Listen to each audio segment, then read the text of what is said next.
Your Bones America. I'm your host, the Right Reverend David Clark, and I'm more than happy to come into your home today and to share with you the enlightenment of God's everlasting word. For this is the day that the Lord has made, and I will rejoice and be glad therein. Why don't you help me rejoice in the Lord? Go ahead. It's all right to lift up your hands and to give him praise and thanksgiving. God is real. God is good, and he's good all the time. Yes, today my special guest is Dr. Rhoda Zion Alali, all the way from Washington, D.C., by the way of Cleveland, Ohio. We thank God for her. Welcome to Across the Pastor's Desk. Well, Elder Clark, I want to thank you again for this opportunity. It's been 10 years since I've been on this show, and you've been inviting me and inviting me. And finally, last night you gave a celebration at the airport at the Pittsburgh Marriott Hotel that was fabulous. And I had the opportunity to nominate some honorees, and it was fabulous, the excellence of your program and how you helped us to celebrate Apostle Anthony Mays and his Yes. lovely wife, Yes. and Brother Bob Saffold and his lovely wife, Miriam, Yes. who are the parents of Congresswoman Marsha Fudge. It was just an anointed ceremony, and we had a fabulous time, and thank you so much for the excellence at which you administered that celebration. Thank you. Thank you. Thank you. Thank you. You know, for the last couple of months, um, I've been we've been talking about pulpit safety, and as you know, my father, in his senior years, but in his young days, he had dropped dropped out, passed out in the pulpit different times, different locations. And when we had him to get an evaluation, they had no idea what was going on with him. Now, it was a miracle that God brought him back. Yes. But now, when I read the paper, I look on the news, and I hear about pastors dropping dead in Yes. the pulpit, falling out in the Yes. pulpit. And they didn't know what my father, the doctors didn't know, but it seems like today the doctors still don't know why pastors are falling dead and dropping out in the pulpit. And so we've been talking about that, and we also had informed the people that you were going to come down to the studio and explain what's going on in the pulpit that the clergy, the congregation should be aware of, and why. Give your opinion on why pastors are dropping dead in the pulpit, but they're also getting sick at home, Yes. and so Yes. there's a lot of things going on in the pulpit that we need to give insight to. So I'm so happy that you are here today, and I know that I don't know anyone in the world or in the country who has more insight on this particular matter than you. So why don't you give us some insight, explain to the best of your knowledge why pastors are falling sick in the pulpit. Well, first of all, I want to thank you again for this opportunity. When you brought this to our awareness some years ago, 20 years ago, maybe 15 years ago, that your father had passed out in the pulpit and had had a slight stroke, we began to investigate what actually is going on in the pulpit. And for your listening audience, I'm a registered nurse. I've been a registered nurse almost 40 years. And we are blessed today to have with us one of our interns, Miss Heather Jo Johns. Heather is a student at Forbes Business College of Ashford University. She's a rising senior, soon to graduate here in the next few weeks. And she has been with us 4 years. She's also on platform with me at Columbia University in New York in the Center for Health Equity and Urban Science Education, where I am a scholar in resident. It's in the college, Teachers College, which is a graduate school of education. And we've been in resident there. I'm also distinguished fellow of the research group. I've been there going on 7 years, where we've actually been looking at this. We have did a whole presentation 2 years ago on pulpit safety, and you came to that conference. And we had a number of parish nurses, registered nurses, and medical doctors who were coming there for this forum to look at what's happening in the pulpit. This is what we know. We now have emerging trends in environmental health because everyone is concerned about how much electromagnetic fields or frequencies that people are being exposed to. And what's happening is as the pulpit increases with wireless devices, we have wireless mics, we have electronic keyboards, we have electronic drums.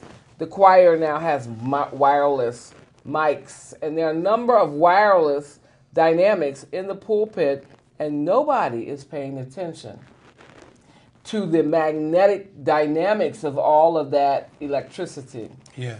We know that the electricity has a reverse polarity to the body. Now, what do I mean?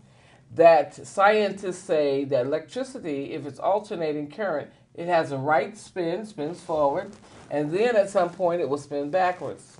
Well, our cells have a forward spin.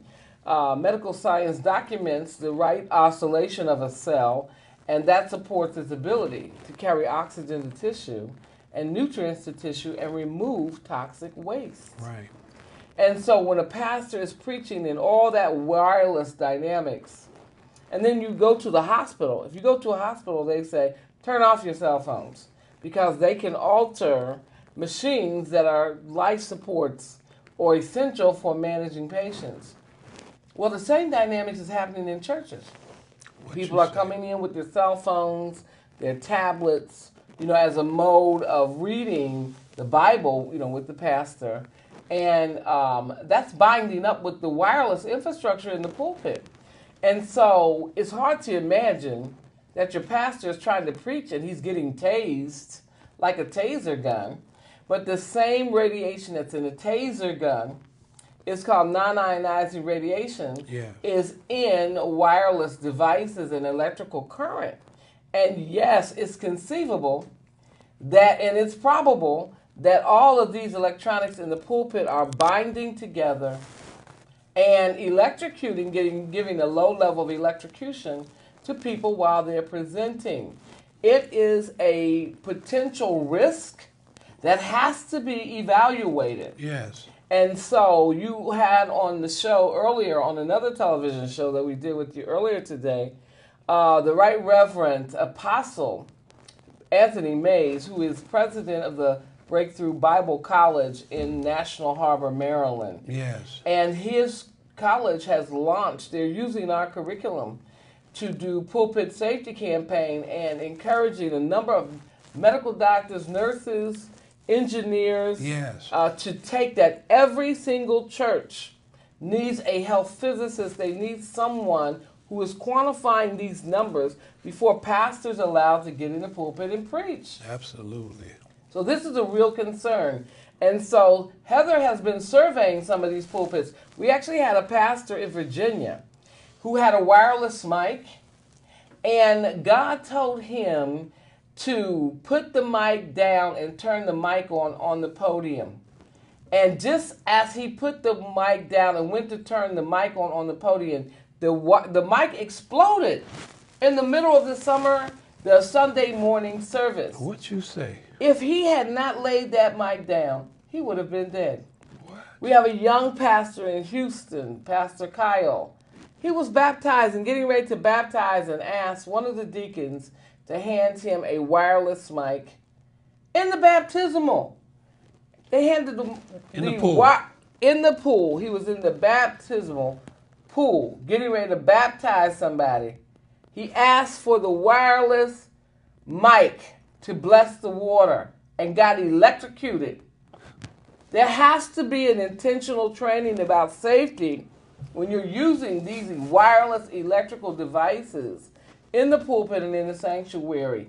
And that's why we brought this forum to Columbia University to get experts in education, experts in public, public safety forums, so we can begin to mobilize the curriculum and the teaching forum, so we can move out to the nation for pulpit safety. And we're so glad to have your advocacy directing us to do that, because you were pretty adamant about we had to do it now. Yeah. So Heather has been surveying these pulpits, so I'm just going to let her share a little bit about the dynamics of what that entails. Well, I've been surveying pulpits and homes for a very long time. Specifically, the pulpits in the churches have been some of the most astounding with the levels of high radiation that I found during my surveying.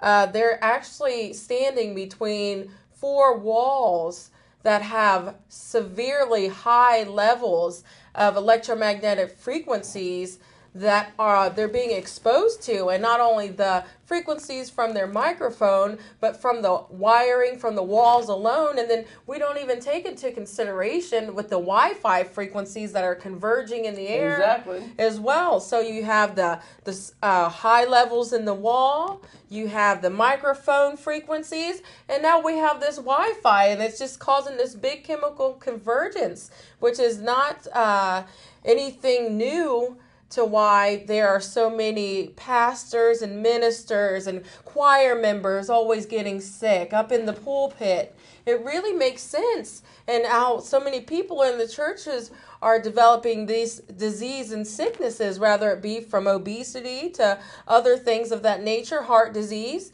It's been absolutely astounding. But you know what? The most important thing is that Dr. Alali has a solution for the problem in the pulpits for the pastors. She has a remedy? She has a solution so that we can lower those levels in your pulpit for your church, for your choir, for your minister, who you need for your leader, for your shepherd, which is most important. So I survey and then I retrofit the pulpit in the churches as well. And, it's just absolutely, you can feel it instantaneously. You can feel a difference from the high levels to the low levels. So I'm just grateful to be a part of the team, and it's just absolutely wonderful. And you know what? Every church in the world needs to have their church retrofitted, and I'm happy that we have started this movement. Thank you, Dr. Alali. Well, let's talk about what those levels are. Recommended levels for microsurge in your pulpit are below 40. And we have the lowest church we have seen has been 600. The highest has been over 2,000. Wait a minute. And what do I mean about that? I'm sorry. Okay, go ahead, Elder Clark. OSHA has something to do with the pulpit?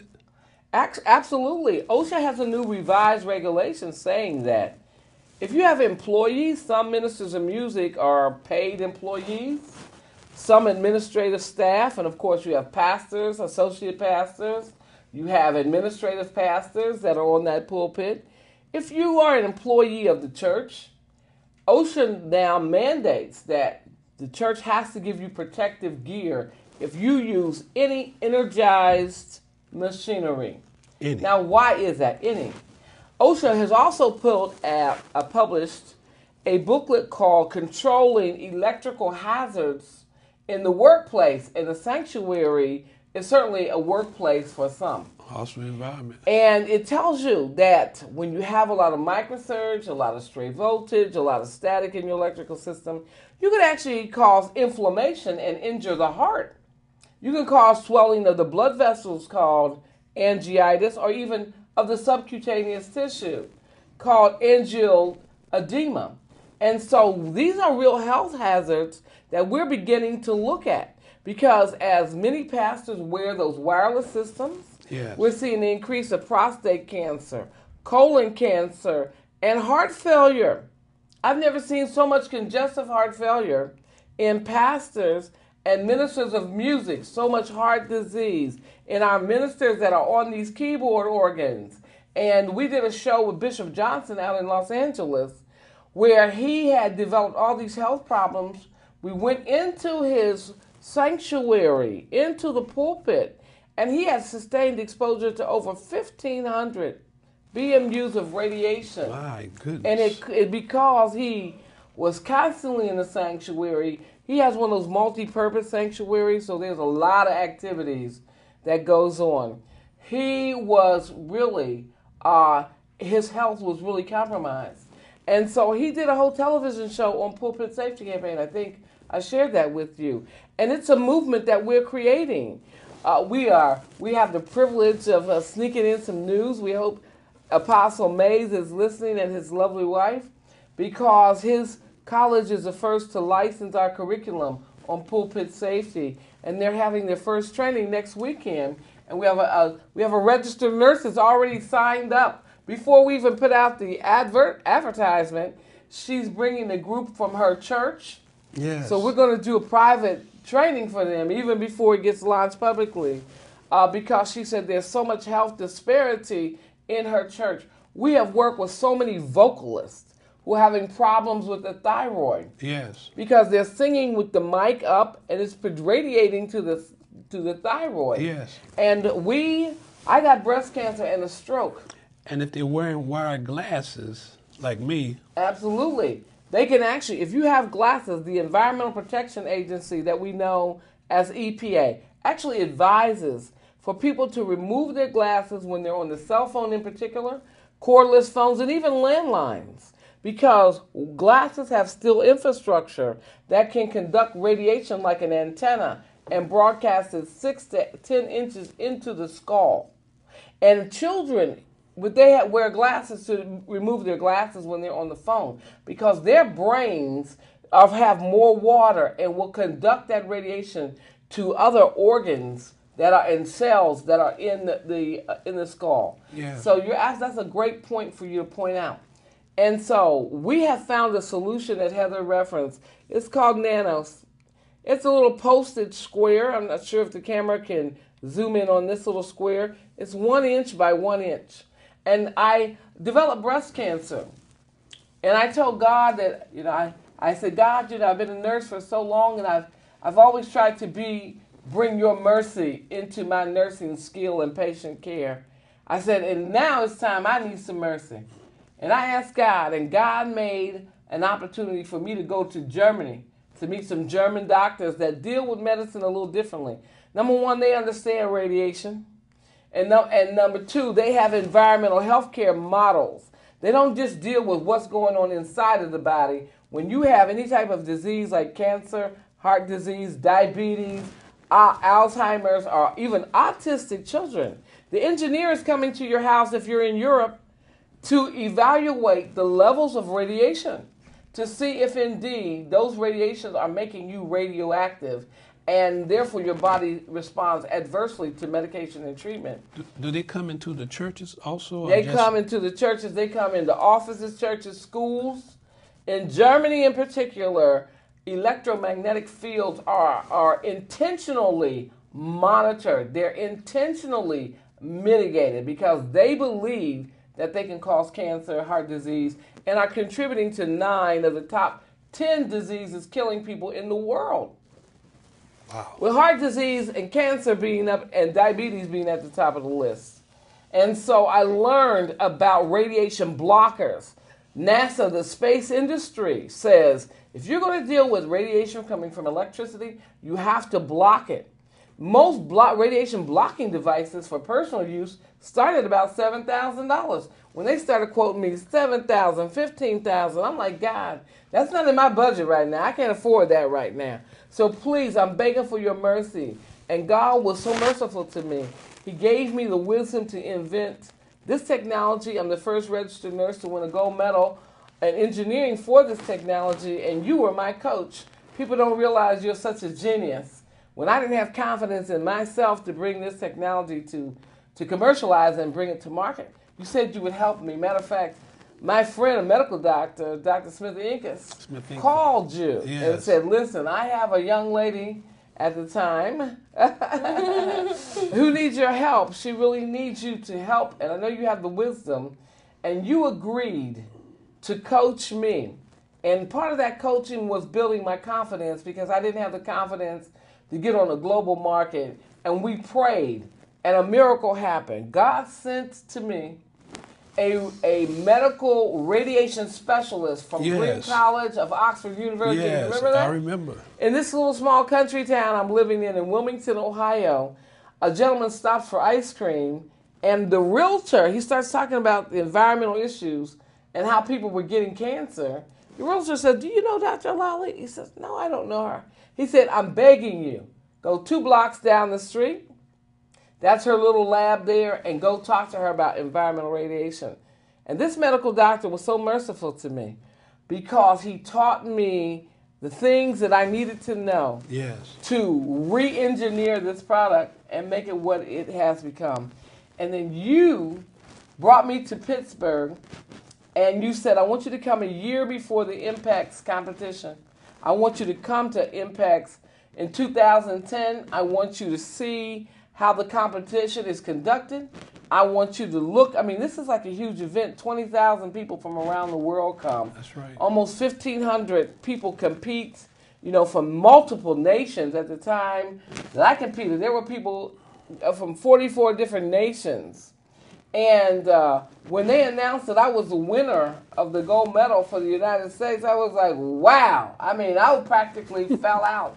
And you were so ecstatic with joy, but it was intentional. You guided me in that process, and I am so grateful for you and for your wisdom because you are so regarded and respected in the field of healthcare, in the field of medicine. You yourself are archived at the National Institute of Health in the Library of Medicine, the National Library of Medicine. You only get in the National Library of Medicine by peer review because you are deemed excellent and credible in your field. And so I celebrate you. I love to tell people about you because you're so humble, such an humble person, and you're such a gentle spirit. And I feel like David when I'm around you, Elder Clark, so I can tell the world now, it was your gentleness that made me great.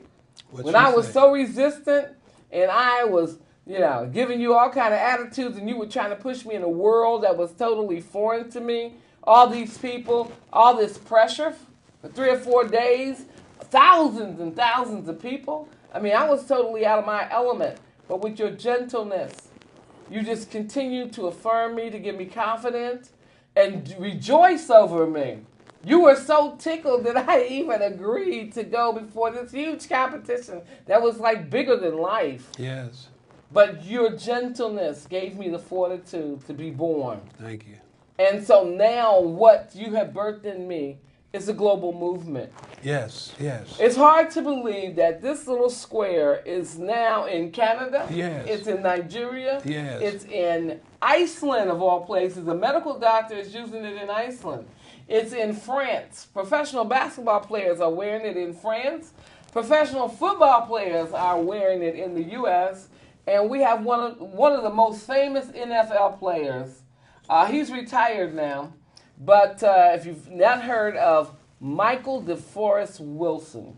Yes. Michael DeForest Wilson has the distinction of being the only NFL player that has played for every league in the United States and every league in Canada.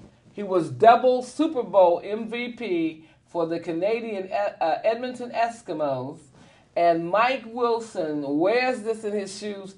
He's almost 70 years old now, but he swears it helps his arthritic process, which is, even though this is an electrical safety device, it was never engineered to treat, cure, prevent disease. Absolutely.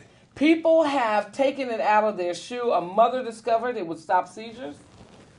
And so we have it in clinical trials now where they're using it to stop seizures in children that have rare seizure disorders. We have it now. The mayor of Cincinnati just gave the child who developed the protocol to use it as a seizure. She was a patient. She spoke at Cleveland Clinic where she presented her protocol to the world. I remember. You were there. I You remember. came for her presentation.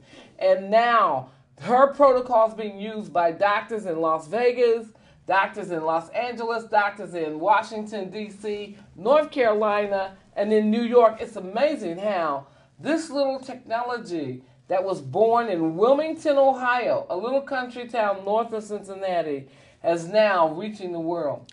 Tell me, one of the bishops in Cleveland received that piece of, and I can't recall his name. Is it That's Bishop Perry. Perry? Yes. Yes, Bishop, I believe Eugene Perry. Yes, yes. Bishop yes. Perry, What did he do? who was after- on the board of bishops of Bishop College of the Church of God in Christ. And I want to just pause for a minute to give a shout out to the Church of God in Christ. You, of course, are Flagship. a minister. Yeah, the Church of God in Christ became the flagship for this technology. Yes. Because I didn't have the confidence to go forward. And you started telling people about this technology. When we took the gold medal, and you saw how effective it was in blocking radiation in cell phones and microphones and electronics, you told Bishop Perry. Yes. Bishop Perry had me to come to Cleveland to the Bishop's College Yes. to make a presentation to about 400 bishops. That's right. Those bishops got excited. He commissioned me to do a special nano for the 103rd convocation of the Church of God in Absolutely. Christ in St. Louis. Then he sent me to Detroit to meet with Bishop John Sheard. Yes. Bishop Sheard said, we are bringing you to convocation in St. Louis. I came to convocation. They prayed over those 100 or so, maybe it was 300, special flat batteries, as we call them, for the bishops, and Bishop Perry gave them to everyone. Do you know these things were only engineered to last a year? Absolutely. But that special commemorative flat battery is still working. What you still, say? every time the bishops Bishop Perry gave one to, every time I see them, they said, Dr. Lally, check my cell phone. I said, that flat battery is still working. Still working. And then he brought us to the state conference. He had us to present, and Bishop Perry asked anyone that had breast cancer, their mother had breast cancer, they knew somebody with breast cancer, their mama, sister, daughter, friend, stand up. Is that Bishop? Bishop Perry. No. Bishop. What's the pastor of? I can't recall his name at the moment, but he's the presiding bishop, and the ladies in his church couldn't walk and couldn't move. Oh, you're talking about Bishop Blake. Bishop Blake. Oh, my goodness. Well, from that convocation, Bishop Perry brought one of these nanos for everybody at the conference, 370 people. Yes. And then the word got out to Los Angeles. Yes. And we were presenting out there, and a man from St. Croix Island had a family member who had stiff man syndrome. She was a PhD educator, a high school principal, but her body was like locked in a board. Yes. She had nurses around the clock for 8 years. Yes. We went in to survey her home. The radiation was over 1,900. Recommended levels are below 40. Yes. And so when it's at high, it will demineralize your body and reduce oxygen uptake and reduce your body's ability to detox. To make a long story short, the engineers came, completely retrofitted the home. We put this technology in her shoes. Within 72 hours, she was able to move her arms. My goodness, what a testimony, what a story, what a mission God has given you. And I thank God for you accepting the assignment from heaven to create this type of technology to transform. God bless your bones, America.